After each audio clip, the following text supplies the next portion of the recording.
Hola, ¿qué tal? Hoy les traigo un nuevo video para el canal y esta vez vamos a mostrarle cómo agregar un índice automatizado en Word. Tenemos esto y queremos crear el índice automático, ¿no? Lo que vamos a hacer es seleccionar el título, por ejemplo, este de primer nivel, le vamos a dar acá en referencias y decimos acá agregar texto y decimos que es nivel 1. Automáticamente me va a hacer esto, no se preocupe porque es un título en nivel 1. Vamos acá a decir tipos de animales, es un título de segundo nivel porque está dentro de los animales. Los vertebrados, los moluscos y lo demás está dentro de los tipos de animales.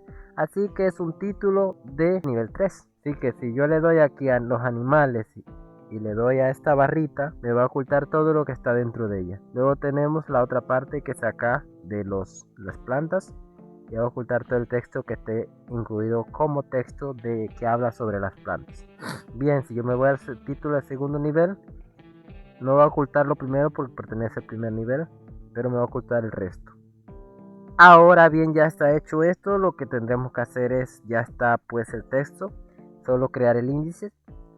Vamos a darle aquí con el puntero aquí arriba. Entonces con el puntero en la parte de arriba aquí de la hoja, al inicio de la hoja, vamos a darle a insertar.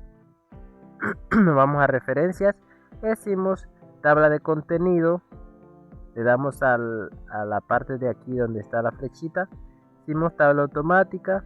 Existen dos tipos y existe la manual también, pero vamos a darle a la automática 1 y automáticamente me carga el contenido, ok. La ventaja que tiene esto es que si tú le das clic en uno de los títulos te va a llevar donde quieres ir, ¿verdad? Por ejemplo, las plantas te va a llevar acá abajo. Y así se hace una tabla de contenido o un índice. Bueno, gente, espero que el video les haya gustado. Y bueno, ya si quieren otro video sobre Word, yo se los explico rápido y sencillo. Y nos vemos en la próxima edición. Bye.